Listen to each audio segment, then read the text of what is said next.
आत्मने आत्मनो बंधु आत्मनि विपुरात्मना बंधुरात्मना आत्मा तस्य येनात्मैवात्मना जिताः अनात्मनस्तु शत्रुते वर्ते तात्मय शत्रुवत। यदि अनात्म वस्तुओं में चित्त लगाया, अनात्म पदार्थों में मन को लगाया तो हम अपने आप के शत्रु हो जाते और छोटे हो जाते हैं। अनात्म वस्तुओं से मन को हटाकर आत्मा में लगाया तो आप श्रेष्ठ हो जाते हैं, अपने मित्र हो जाते हैं, बड़े हो जाते हैं। नानक तुमसे बड़े नहीं थे, कबीर तुमसे बड़े नहीं थे, महावीर तुमसे बड़े नहीं थे, बुद्ध तुमसे बड़े नहीं थे, क्राइस्ट तुमसे बड़े नहीं थे, कृष्ण भी तुमसे बड़े नहीं थे, तुम्हारा ही रूप थे। लेकिन सब बड़े हो गए, क्यों? कि उन्होंने अपने में स्थिति की और हम लोग पराये में स्थिति करते हैं, उसलिए हम मारे गए और वे लोग तर गए। इतना ही फर्क है। जो हो गया, समय बीत गया सो बीत गया, लेकिन अब बात समझ गई, मैं आ गई तो आप याद रखना कि 7 दिन में मरने वाले हैं। उस बूढ़े को तो सचमुच एक नाथ ने राज खोलकर नहीं बताया तो उसका कल्याण हुआ। मैंने तो राज खोलकर तुम्हें उसलिए बताया कि तुम समझदार हो, ऐसे ही राज समझते हुए भी तुम 7 दिन याद रखोगे। और सच बोलता हूँ कि 7 दिन के अंदर ही अंदर मौत है। उस मौत को सामने रखना कि आखिर कब तक। कल का रविवार छुट्टी मनाएंगे, खेल घूमेंगे, लेकिन एक रविवार ऐसा भी तो हो सकता है इतवार के अर्थी भी चले जाएं। सोमवार को हम फलाने यार से मिलने को जा रहे हैं, हो सकता है कि कोई ऐसा सोमवार हो कि हम शमशान में ही जाते हो। मंगल को हम इससे मिलेंगे, हो सकता है ऐसा भी कोई मंगल आएगा कि हम अर्थी से मिलेंगे। बुद्ध को हम ये करेंगे, हो सकता है बुद्ध को बुद्धू की नहीं हमारा शब्द पड़ा हो। गुरु को हम ये करेंगे, ऐसा करेंगे, वो करेंगे, क्या पता गुरु को हम गुरु के द्वार जाते हैं कि यम के द्वार जाते, कोई पता नहीं। हाँ, शुक्र को हम ये करेंगे, अरे शुक्र को शुक्राचार्य जैसे ज्ञान को पाते हैं कि क्या पता शुक्र जैसे योनियों की तरफ जाते हैं, कोई पता नहीं। शनिवार को ये करेंगे, वो करेंगे। पहले याद रखो, सुबह उठो, परमात्मा और मौत को याद कर लो कि क्या पता कौन से दिन चले जाएंगे। आज सोमवार है, क्या पता इस देह का अंत किसी सोमवार को हो जाए। आज मंगल है, क्या पता कौन से मंगल को चले जाए। सच बोलता हूँ, कोई न कोई दिन होगा इन 8 में से, भगवान की कसम खा के बोलता हूँ। 8 दिन में मौत है, सप्ताह में 8 दिन कहा जाता है, लेकिन 7 ही दिन होते हैं। रवि सोम मंगल बुध गुरु शुक्र शनि, 7 ही दिन में सप्ताह में मौत होगी। तो आप तो चतुर हैं, समझते हैं, इसलिए मौत को और परमात्मा को दोनों को सामने रखोगे तो फिर महान होने में देरी नहीं। मौत को परमात्मा को सामने रखोगे तो साइन बोर्ड देखने में जरा उत्साह होगा। अपने गांव का पाटिया आ जाए तो फिर तुम चले जाना, पूछने मत रहना कि मेरा गांव है कि तेरा गांव है, तुम चले जाना।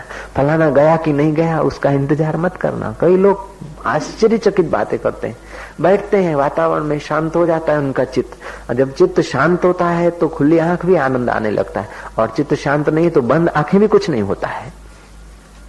जब जब आनंद आने लग जाए तो समझना कि अनजाने में चित्त शांत हो गया है। तुम्हारे बिना परिश्रम के वातावरण की कृपा से, भगवान की संतों की कृपा करुणा से तुम्हारा मन अनजाने में ही ध्यानस्थ हो गया है, धारणा में आ गया, तभी तुम्हें आनंद आता है।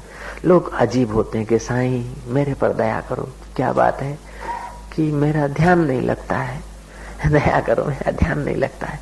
चेहरा खबर दे रहा है कि अमृत पिया है, एक आध घूंट झेल लिया है। मैं क्या ध्यान नहीं लगता? बोले नहीं साईं ध्यान नहीं लगता। मैं क्या होता है? बोले आनंद तो बहुत आता है, आनंद बहुत आता है और ध्यान नहीं लगता है। अरे बड़े मियां, ध्यान का फल क्या है? आनंद है कि दुख है? ध्यान का फल क्या है? ईश्वर प्राप्ति का फल क्या है? मम दर्शन फल परम अनुपा, जीव पावै निज सहज स्वरूपा। भगवान कहते हैं मेरे दर्शन का फल परम अनुपम है। क्या? कि जीव अपना स्वरूप पाले, अपना सहज सुख रूप अंदर से उसको गुनगुनाने लगे, उस सुख स्वरूप की अनुभूति होने लगे, सुख स्वरूप की झलकें आने लगे। ये जरूरी नहीं है कि गुरु दीक्षा लेंगे, फूंक मारेंगे, गुरुजी सिर पर हाथ रखेंगे और हम नारियल देंगे, पैसे देंगे, बाद में गुरु अपना ब्रह्म ज्ञान देंगे या करुणा कृपा देंगे। ये कोई पंडित गुरु नहीं है। सदगुरु तो बिना लिए ही दे देता है, ढूंढता रहता है कोई मिल जाए। वो विधि विधान बने, हम शिष्य बने तभी वो कुछ देंगे, ऐसी बात नहीं। वो तो पहले तो होलसेल में दे देते हैं, बाद में हमारी श्रद्धा होती है तो हम उनको गुरु मानते, वरना वो गुरु मनवाने की भी इच्छा नहीं रखते, क्योंकि वो तो गुरुओं के गुरु हैं, विश्व आत्मा है। वो 2, 4, 10, 50, 25 हजार आदमी के गुरु थोड़े, वो सारे ब्रह्मांड के गुरु हैं। कबीरा जोगी जगत गुरु तजे जगत की आश, जिसने जगत के पदार्थों की भीतर से आश छोड़ रखी है वो तो सारे जगत का गुरु है। हम उन्हें माने न माने तो क्या फर्क पड़ता है। कबीरा जोगी जगत गुरु तजे जगत की आश, जो जग की आशा करे तो जग गुरु और वो दास। मैं श्री चरणों में जब गया था, मेरे गुरुदेव के चरणों में गया था, तो कोई विधि नहीं की थी। उनको गुरु माना, मन से तो मान लिया था, लेकिन कोई विधि नहीं की थी। तो और जाते ही पंचदशी पड़ी और पहले साक्षात्कार हुआ, बाद में हम गुरु माने। ऐसा भी घटना घट गई, लेकिन हम पहले ही मान चुके थे। जब घर से निकले तो उनके लिए श्रद्धा थी, और वो जो कहेंगे ऐसा करूंगा, तो मन से तो मैंने मान रखा था, इसलिए मन से मान रखा था, तो उन्होंने मन से दे दिया। बाद में लोगों ने जाना कि अशर हम शिष्य है और वो गुरु जी है, वरना तो हम घर छोड़े थे तभी से ही बस वहीं जाएंगे, उसी के पास अपना बेड़ा पार होगा, दूसरा कोई चारा नहीं। दृढ़ संकल्प कर लिया तो हो गए गुरु। ओम ओम। और सतगुरु हमारे बनाने से थोड़ा ही बनता है, जो तुम्हारे बनाने से गुरु बनेगा वो तुम्हारे तोड़ने से टूट भी जाएगा। तुमने बनाया है ना, तुम्हारा बनाया हुआ गुरु कब तक रहेगा? जब तुम्हारी बुद्धि मलिन हुई तो गुरु गुरु कहीं नहीं, फेंको फूटा ने आम राखो। तुम्हारा बनाया हुआ गुरु वो अपने को गुरु नहीं मानता, गुरु बनाया नहीं जाता, गुरु तो हो जाता है। यूनिवर्सिटी में एक सम्मेलन हुआ और एक बिल पास किया गया विश्वविद्यालय में कि आज के बच्चों को गुरुओं का आदर करना चाहिए, गुरुओं को प्रणाम करना चाहिए, शिष्ट होना चाहिए। एक कानून पास किया, कुछ वर्ष पहले की बात है। चांसलर आदि लोग थे, लेकिन उनको पता नहीं है कि विद्यार्थी गुरु को प्रणाम करे, ये कानून नहीं बनाया जाता है। गुरु को प्रणाम करे ये कानून नहीं बनाया जाता, और कानून के द्वारा जो प्रणाम होंगे वो ऐसे ही होंगे। कल बताया था ना एक कप्तान की बात। कप्तान जब जाता था फौज में सलामी लेता था तो लोग सलामी देते थे, तो फिर कप्तान भीतर ही से आवाज आ जाती कि ऐसे ही तो करते हो, ऐसे ही तो करते हो। साथियों ने पूछा कि साहब आप क्यों चिढ़ जाते, आपको कोई सलाम करता है, कोई सलूट मारता है, नीचे के अफसर आपको ये करते थे, आप क्यों ऐसे गुस्से में आ जाते हो? कहते ऐसे ही तो करते हो। उसने कहा मैं सिपाही में से प्रमोशन पाता पाता कप्तान हुआ हूं, मुझे पता है कि कैसे प्रणाम होता है। मैं जानता हूं, बाहर से तो प्रणाम करते, सलाम करते, भीतर से लगता कि कब जाए यहां से। तो जो कायदेबाजी से सलूट मारे जाते हैं, कायदेबाजी से जो आदर किया जाता है, कायदेबाजी से जो गुरु बनाया जाता है वो गुरु ठीक है। कायदेबाजी से जो शिष्य बनाया जाता है वो कब तक तुम्हारे धागे में रहेगा? शिष्य और गुरु का तो पवित्र नाता होता है, गुरु हो जाता है, शिष्य हो जाता है। हाँ, तुम स्टैम्प पेपर लाओ 5-5 रुपए का और सिग्नेचर करो, बापू की आज्ञा मानूंगा, बापू का शिष्य हूँ, ये हूँ, ये हूँ, और फिर भी नहीं आओ तो कोई मैं कोर्ट में थोड़े जाऊंगा।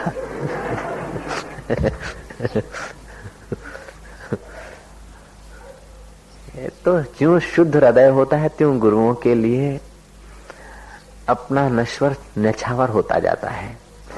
और गुरु भी ज्यों ज्यों हम लोगों को भीतर से निकट महसूस करता है त्यों त्यों गुरु बरसता जाता है। फिर तुमने विधि से दीक्षा ली कि नहीं ली उस पर गुरु का ध्यान नहीं होता है। तुम भीतर से निकट आते जाते हो, भीतर से अहोभाव से भरे जाते हो, तो गुरु अपने आप भीतर से आता जाता है। क्योंकि चेतन वस्तु का एक दूसरे के आंदोलनों का पता होता है। तुम कार को याद करो, कार तुम्हारे पास नहीं आएगी, लेकिन कार के मालिक को खूब याद करो तो वो भागा भागा कार लिए हुए तुम्हारे पास आएगी। ऐसे ही तुम जगत की नश्वर चीजों को याद करो तो नश्वर चीजें नहीं आएगी, लेकिन जगत के अधिष्ठान को याद करो तो जगत की चीजें पाले हुए कुत्ते की नहीं तुम्हारे पीछे पीछे फिरेगी। फिर तुम्हारी दया पड़ जाए तो उनका उपयोग करो, नहीं तो ठुकरा दो। धिक्कार है उन, अब क्या बताऊं, वो वेदांत छिड़ेगा तो फिर 1-8 घंटा चला जाएगा। उन यक्षों और गंधर्वों को धिक्कार है जो आत्मज्ञानी की सेवा करने में हाथ नहीं बढ़ाते। उन देवताओं को भी धिक्कार है जो ज्ञानियों की सेवा में आनाकानी करते हैं। प्रकृति ने कसम उठा रखी है कि कहीं बुद्ध पुरुष हो, कहीं ज्ञानियों में सेवा उसकी करके अपना सार्थकत्व अनुभव करो। तुम एक बार ज्ञान को उपलब्ध हो जाओ, ये क्या भीख मंगो कि नहीं, ये दे दो, ये दे दो, ये दे दो, ये दे दो, कुछ नहीं चाहिए कि बापू पण थोड़ू तो જોઈએ ને, થોડું જોઈએ તો મરો પછી એમાં। बहुत पसारा मत करो, कर थोड़े की आस। देखो ये साखी कबीर की है, लेकिन मैं हिम्मत करता हूँ थोड़ी। कबीर ज्ञानी है, ज्ञानी के वचनों को टालने की हिम्मत नहीं करना चाहिए, नहीं टालने चाहिए, लेकिन फिर भी मैं हिम्मत करता हूँ कि आधुनिक जमाने में साखी में थोड़ी आधुनिकता लाऊंगा। बहुत पसारा मत करो, कर थोड़े की आस, बहुत पसारा जिन किया वे भी गए निराश। ये प्राचीन साखी है। अब कबीर की स्थिति में आकर मैं इसमें फेरफार भी कर देता हूँ।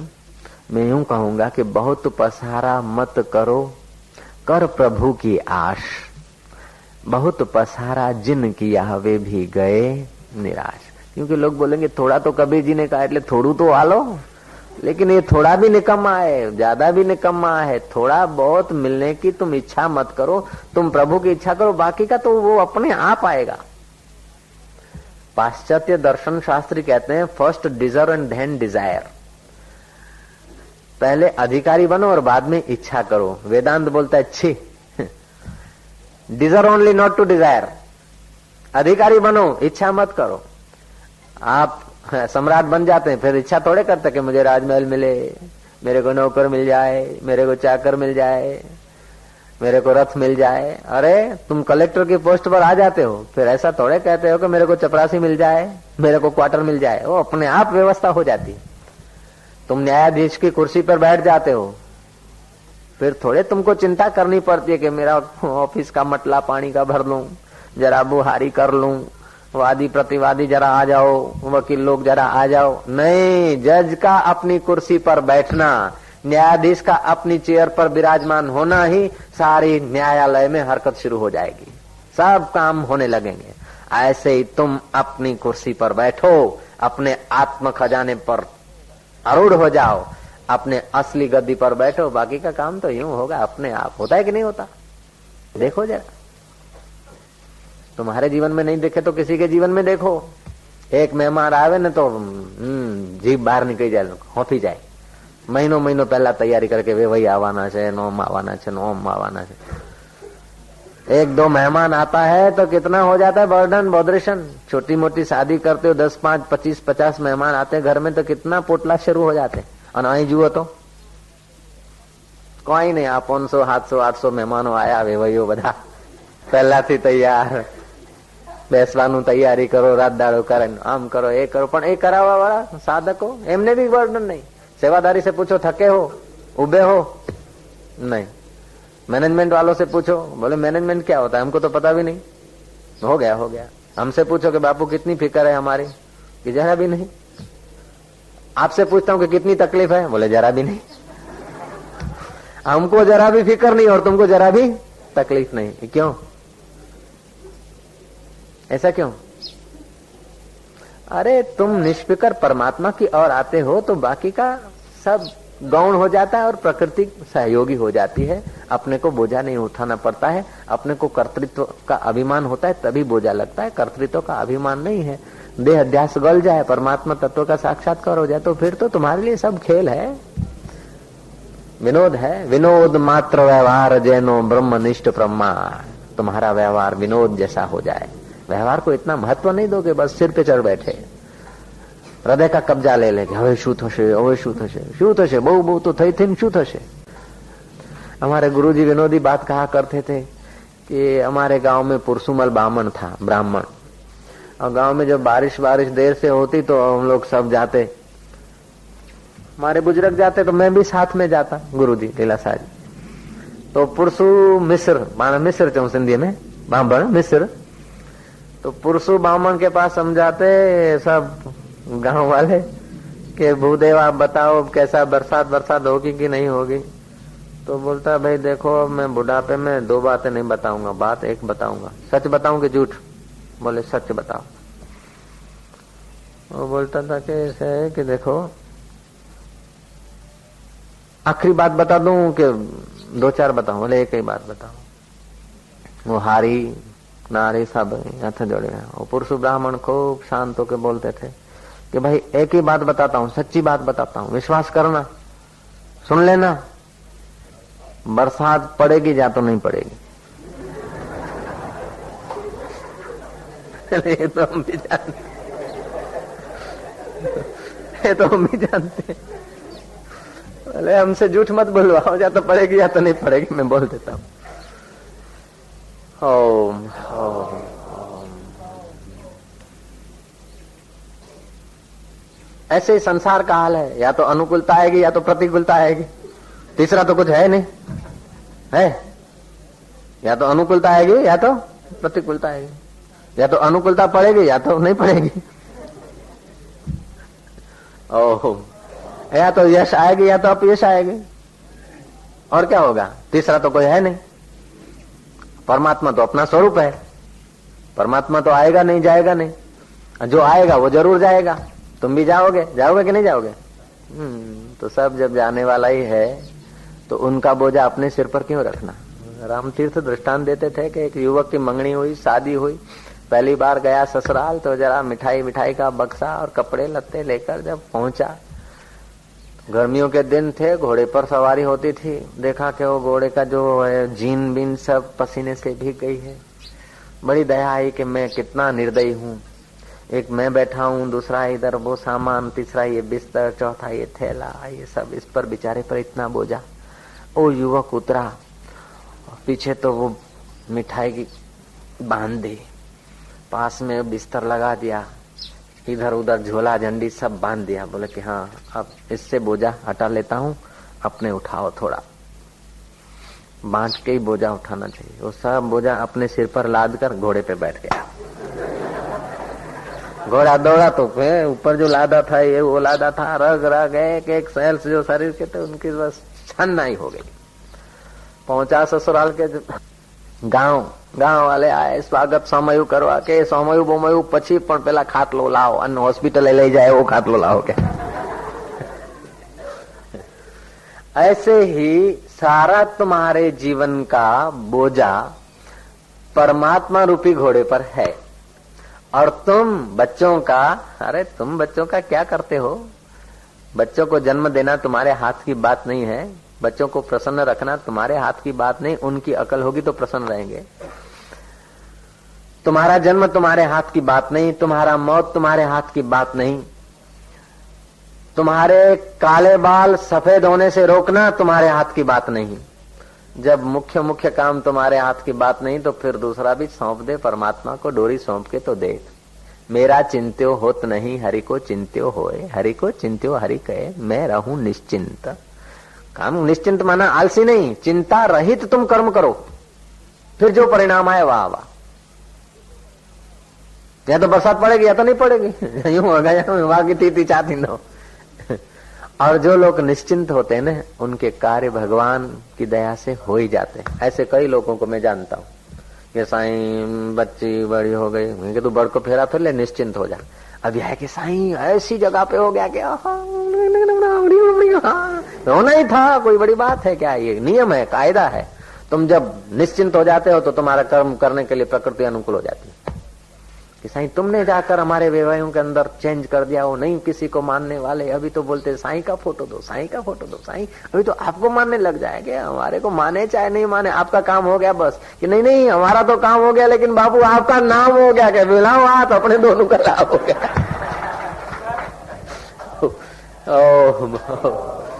जंगल में है तुझे मंगल, जो होए तू फकर, दिल के छोड़े मकर। जैसा भीतर ऐसा बाहर हो जाए जीवन,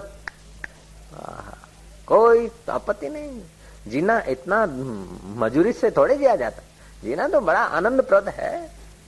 दुख तो है ही नहीं, लेकिन दुख लोग ऐसा बना लेते कि सुख दिखता नहीं, दुख ही दुख दिखता है। तुम भीतर वाले से एक होकर जब हरकत करते हो तो प्रकृति और लोग तुम्हारे साथ एक हो जाते हैं, और भीतर वाले से एकता छोड़ देते हो और बाहर वाले को जब सजाने लगते हो तो वो तुम्हें धोखा दे देते हैं। तुम भीतर वाले से अलग यदि बाहर वाले को मानोगे तो बाहर वाला तुम्हारे को छोड़ देगा। तुम क्षत्रियों को आत्मा से अलग मानोगे तो क्षत्रिय लोग तुम्हारा अनादर कर देंगे। तुम सेठ और साहबों को परमात्मा सत्ता से अलग मानते हो, अपने आत्मा से अलग मानते हो, तो सेठ और साहब तुम्हारा तिरस्कार कर देंगे। तुम नौकर को आत्मा से अलग मानते हो तो नौकर तुम्हारे साथ गद्दारी कर देगा। और तुम पराये बच्चों को भी अपना आत्मा मानते हो तो सब सेवादारी होकर आश्रम की सेवा करेंगे, साधना करेंगे, ध्यान करेंगे, भजन करेंगे। कोई एक नौकर नहीं तो एक टनाटन छेक नहीं, सब अपना स्वरूप मान के चलो, सब अनुकूल हो जाएगा। और अपने बेटों को भी किसी को मानो तो शरीर के बेटों को अपना बेटा मत मानो, ये तो शरीर के बेटे हैं, शरीर की बेटियां हैं। शरीर के मकान को अपना मकान मत मानो, शरीर के दुकान को अपना दुकान मत मानो, शरीर की जाति को अपनी जाति मत मानो। तुम्हारी जाति तो ब्रह्म है। तुम्हारी जाति के मेरे को पूछा, हम सब लोग यात्रा में गए तो फिर क्या हुए? बोले आप जी गुरु जी का। हम क्या अब इन पंडों को ऐसे ही होगा कि साधु ऐसा है, नास्तिक है, जरा कर लिया, दक्षिणा दे दिया ऐसे 1 रुपया 5 रुपया दो। तो बोले गुरु जी संकल्प कराओ। गुरु आपका नाम बताओ। मैं क्या आशाराम। बोले आपका गोत्र बताओ। मैं क्या मेरा गोत्र तो ब्रह्म सब ब्रह्म में से तो निकले, मेरा गोत्र ब्रह्म है। बोले तुम्हारा कुल? में क्या ब्रह्म। ओम ओम ओम। ठीक है भाई, ये गोत्र याद रहे तो ठीक है, लेकिन मूल गोत्र तो ब्रह्म है सबका। मूल गोत्र ब्रह्म है, मूल गोत्र परमात्मा है तुम्हारा, मूल कुल भी परमात्मा है तुम्हारा। कितनी खुशखबरियां हैं कि तुम्हारा कुल परमात्मा का है, तुम्हारा गोत्र परमात्मा का है। ओम ओम ओम। और ये तुम्हें खुश करने के लिए, जैसे नेता लोग भाषण में कुछ खुश करने के लिए मस्का मार देते, ऐसा मैं मस्का नहीं मार रहा हूं, मैं हकीकत कह रहा हूं। मैं हकीकत कह रहा हूं कि तुम्हारा गोत्र परमात्मा है। और यदि तुम इनकार करते हो तो कर लो शास्त्रार्थ। तुम्हारा गोत्र परमात्मा नहीं है, ये बात तुम साबित करके दिखाओ तो मैं आपका शिष्य हो जाऊं। नहीं तो मैं साबित करके बैठा हूं कि तुम्हारा गोत्र परमात्मा है, तुम्हारा कुल परमात्मा है। बोलो, संदेह है किसी को? कल अर्ज किया था कि 5 प्रकार के भेद होते हैं और 5 प्रकार के भ्रम होते हैं। तो उन 5 प्रकार के भ्रमों के कारण हम अपना कुल और अपना गोत्र कुछ अलग पक्का मान बैठे। उन 5 प्रकार के भ्रमों को जरा समझ लेंगे ना तो पता चलेगा कि वास्तव में हमारा गोत्र परमात्मा है। और हमारा परमात्मा आकाश पाताल में नहीं, वो हमारा परमात्मा एक क्षण भी हमको छोड़कर अलग नहीं है। ये भी तुमको अनुभव हो सकता है। ओम ओम ओम ओम ओम ओम। देह छता जेनी दशा वर्ते देहातीत, ते ज्ञानी ना चरण मा हो वंदन अगणित। ओम ओम। कुंभक में आपकी गति हो गई तो आपको याद करके कोई आदमी कोई काम का प्रारंभ करता है तो उसको कुदरत सहयोग कर देगी। केवली कुंभक में आप पहुंच गए तो आपका स्मरण करते करते कोई मरा तो उसको जमदूत छू नहीं सकते पार्षदों के पास। ये भगवान का हम स्मरण क्यों करते हैं? उन लोगों का केवली कुंभक सिद्ध है, साधन काल में है। इसलिए भगवान कृष्ण है, राम, गुरु नानक है, गुरु बाबा है। ऐसा नहीं कि वो आते हैं और तुम्हारे को उठा के अपने कंधे पे और फिर स्वर्ग में ले जाते हैं। नहीं, उनका चिंतन करने से प्रकृति आपके लिए रियायत कर देती है। ओम ओम। केवली कुंभक जिसका हुआ उसकी ब्रह्म में स्थिति हो जाती है, ब्रह्म के परमात्मा के नजीक हो जाता है। और जो परमात्मा के नजीक हो जाता है तो फिर जो प्राइम मिनिस्टर के नजीक है तो उसके लिए इम्पोर्ट एक्सपोर्ट इम्पोर्ट के लाइसेंस बनाने में ज्यादा देर नहीं लगती है, ज्यादा मेहनत नहीं लगती। उसको वीजा मिलने में कोई देर नहीं लगती। प्राइम मिनिस्टर के नजीक के आदमी बन जाते ना तो उनको फिर वायुयान में बैठने के लिए ये कोई बड़ी बात नहीं है। उनको कोई लोकल में थोड़ी लटकना पड़ता है। लोकल में तो उन लोगों को लटकना पड़ता है कि जिनके पास आइडिया नहीं, पैसा नहीं, समय नहीं, परिचय नहीं। जिनके पास परिचय है, पुण्य रूपी पैसा है, साधना रूपी आइडिया है, वो तो फिर ये हवाई जहाज का रास्ता है। ब्रह्म ज्ञान हवाई जहाज का रास्ता है, मंजीरा बजाने का नहीं है। वो लोकल का रास्ता अलग है। ओम ओम। वेदांत का मार्ग तो ऐसा है, बस मुआ पछीनो वायदो नकामो, मरने के बाद का वायदा नहीं, यही अनुभव करो। मुआ पछीनो वायदो नकामो को जाने छे काल, आज અત્યારે अब घड़ी साधु જોઈ लो नगदी रोकड़ माल। नगद खजाना पड़ा है, वो पिता तुम्हें बुला रहा है और तुम घूम रहे हो कि एक पैसा दे दे, जरा सा जूता बनाना है, जरा चाय पिला दे, जरा फाफड़ा दे दे। ये बोलता है कि हम तो आपके वजीर हैं और आपको राजा साहब राज्य देना चाहते हैं, अब आप राजकुमार हैं, आप राजा का ही स्वरूप है।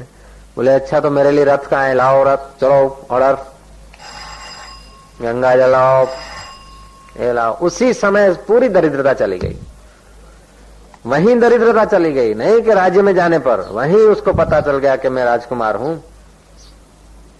ऐसे आपको यहीं पता चल जाता है कि आप आत्मा है, ब्रह्म है। ओम ओम ओम ओम। जो धर्म में, संप्रदाय में एक ही साधना पद्धति चलती है, एक ही मंत्र चलता है, नाम चलता है, वे साधना के जगत में कंगाल हैं।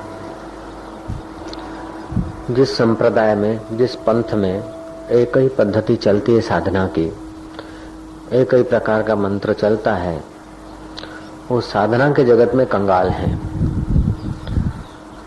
वेद में अनेक अनेक मार्ग हैं, इसलिए अनेक देवत्व है, अनेक प्रक्रियाएं हैं, व्यक्ति अनेक हैं, उनकी संभावनाएं अनेक हैं, उनकी योग्यताएं अनेक हैं, इसलिए उनकी साधनाएं भी अनेक होती है।